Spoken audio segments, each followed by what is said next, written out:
Hi there, it's good of you to join me today. This is Esther at Stampin Star Creations with the Stamp Around UK video hop. This month's theme is silver, white and vellum. I'm using this very best occasion, whoops, let's turn this around, the very best occasions stamp set, and I was inspired by this stamp here with a little more sparkle and a little less stress. Let's make this Christmas the very best. So coming in with my Versamark ink and silver embossing to get this party started. So just going to use my heat tool to get that all heated up, and there we go, it's nice and ready to go. Using the spotty stamp from Forever Have Fern. Later I discovered I could have used another spotty stamp, but for now I use this one. Then cutting it out with the lovely Shapes dies, and this is the second largest square to cut out that. I go ahead and cut out a larger square in the silver glimmer paper. So this is retired now, but I am actually using it for my project. And then I'm getting some vellum, which I'm just creasing in half to a 6 size. Now I did crease it a little much, and so just be careful when you come to score it. Then adding on these lovely rounded leaves from Merriest Moments and coming in with white embossing powder. And here comes my handy brush that comes with the tool to dust off any waifs and strays. And then just heating up that white embossing. I decided I'd then add some berries to the mix also. Using the spots and dots die, I'm going to run this through my embossing machine. So the idea is to turn this into a shaker card and to use all the offcuts, the little dots that are going to fall out of here for the centre of the card. Thankfully most of it stuck to the die, which then meant I have to pop it out later.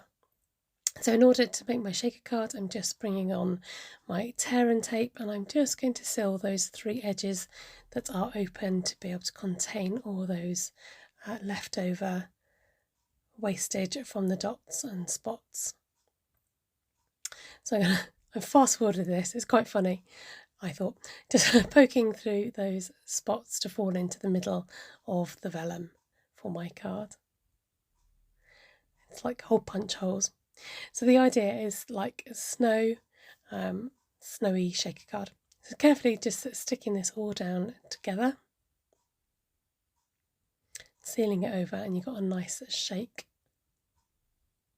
So I needed to trim this down. It's the same size as my card, so because I've got a little bit of room, I'm cutting away the adhesive but making sure there's enough left on there to keep the card sealed.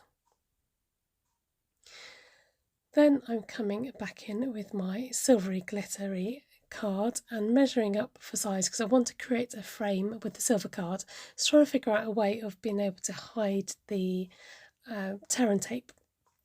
So I'm cutting down a frame which is 1/2 inch on every side. I'm just going to lay that on top of the vellum. I can't stop shaking this thing. Then when I put it on white card, I realised that it just looks all a bit too squashed, and even the frame for that card gets cut down to a smaller size to fit the whole thing better. I then decided actually a 7x5 card would give me that space, give me the border, and I don't have to squeeze everything on such a small piece of card. So I opted for a 7x5 piece. Then sticking the vellum piece onto the frame, so I've just run along with my Stampin' Seal Plus to cut that down, and just cutting off any excess that might be peeking over the edge. Sticking down the centre and the sentiment.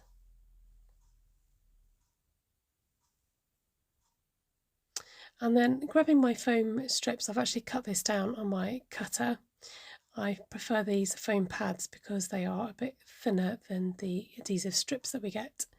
And then using that same stamp I used on the vellum, I'm just going to come in and add some more around the outside of the card to give it some detail. And so you've got a nice matching design going from the card and the vellum. So yes, I'm using white embossing. I was tempted to use silver embossing.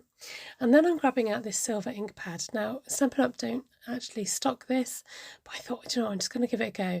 I'm using my white blending brush. My blending brush I normally use with white ink. It's a bit of a gamble, and then I did a great big smudge, but I think I managed to get away with it because it gets covered. But the silver just really brings to life that white embossing, and it doesn't get too lost. So, of course, bringing on the Wink of Stella and just going over that word sparkle to make it shine even more, and choosing some embellishments to then stick on the card. So I've gone with the basic rhinestones, these gorgeous adhesive packed sequins from the I think they're from the Christmas mini catalogue, and those other silver ones, which are great as well. They seem to go with everything. Coming in with my, what do they call this? Wrinkled seam binding ribbon, isn't it? And just creating even more luxury elements to this card by adding a bow up the side of the card. And I feel that this just helps to bring it together even more. And then, as if enough wasn't enough, I'm coming in with my white pearly, what do they call it? Pearlized enamel effects. I had to reach over to have a look. And I'm adding a few of these dots here and there. And it's just like having extra embellishments. It's great, love it. So I'm going to set that aside to dry. In the meantime, you can go and check out what everyone else has done with the video. Hop down in the description below. Please consider subscribing, hit that like button and leave me a comment and let me know what you thought of today's project. Take care, God bless. See you next time on Stampin' Star Creations.